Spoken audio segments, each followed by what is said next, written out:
Bonjour et bienvenue dans cette nouvelle vidéo. Je suis Isabelle Agassi, nutrithérapeute et coach au mieux-être.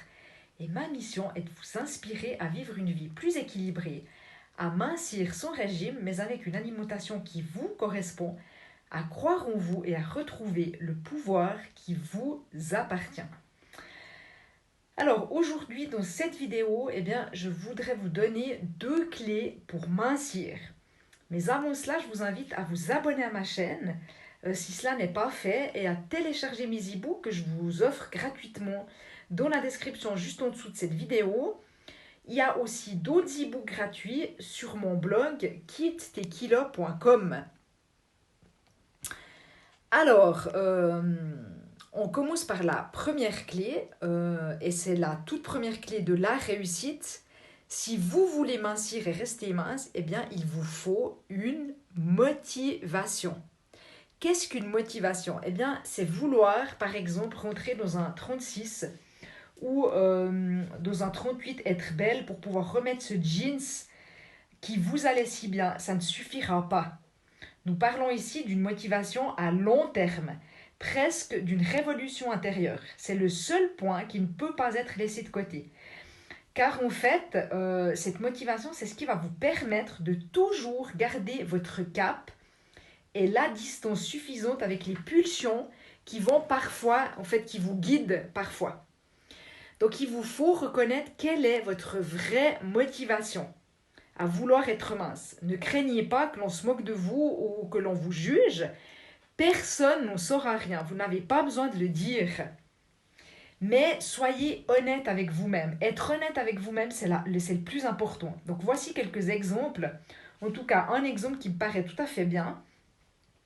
Alors par exemple, si vous avez été toujours boulotte et que vous en avez marre, que l'on vous voie comme la rigolote de service, vous vous dites que vous aussi, vous avez envie de vous plaire et de plaire aux autres, que vous avez droit à un regard envieux sur votre silhouette, sur votre taille et que vous avez droit à des remarques flatteuses sur votre taille. Parfaitement, vous avez raison, vous y avez droit et vous allez atteindre cet objectif parce que vous en êtes persuadé.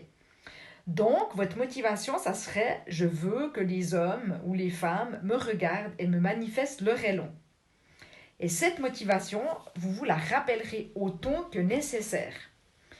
Ou alors, par exemple, votre mari vous reproche de vous laisser aller. Par exemple, vous voulez lui montrer que vous avez de la volonté et que vous valez mieux que ce qu'il dit. Et ça, c'est tout à fait humain et c'est parfait. Si vous formulez clairement pour vous-même uniquement la motivation qui vous convient le mieux, ce sera pour vous la meilleure défense contre le surpoids. Le reste ne sera que complémentaire. Donc maintenant, passons à la deuxième clé, faire durer. Et c'est presque aussi important que la motivation. Faites durer. Si vous avez une envie irrépressible de manger ce morceau de fromage ou bien ce carré de chocolat ou cette plaque de chocolat, carrément, autorisez-vous ce cadeau. Mais pas tout de suite, c'est ça le truc, pas tout de suite. Attendez un quart d'heure, une demi-heure, attendez 2 heures si vous pouvez.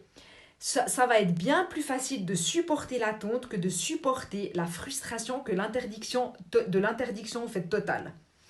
Vous allez y penser, vous allez trépigner d'impatience peut-être, mais vous savez que vous vous autorisez à manger ce morceau de fromage ou à manger ce chocolat.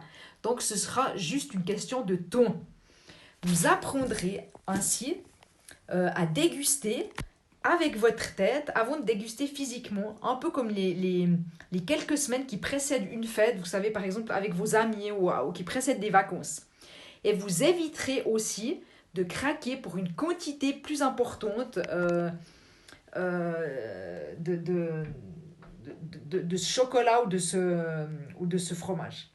Et par ailleurs, vous vous rendrez compte que la faim disparaîtra parfois toute seule et que vous n'avez plus besoin de cet encas.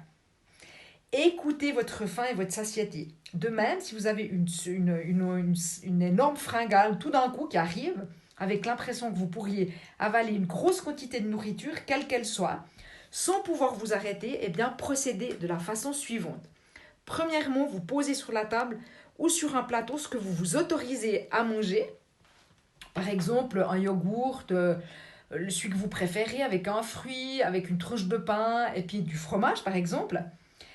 Euh, du coup, peut-être vous auriez envie de manger beaucoup plus, mais tenez-vous-en pour l'instant à une quantité quand même raisonnable. Ensuite, en deuxième, eh bien, vous regardez cette nourriture, vous la sentez, vous la touchez, avant de croquer dedans. Vous la respirez, vous vous détendez. Vous allez manger, il n'y a pas de souci, tout va bien. Vous la dégustez ensuite en troisième avec plaisir, le plus lentement possible. Vous y avez droit et c'est la faim qui vous guide pour l'instant. Arrêtez-vous le plus tôt possible. Mangez tout si vous ne pouvez pas faire autrement.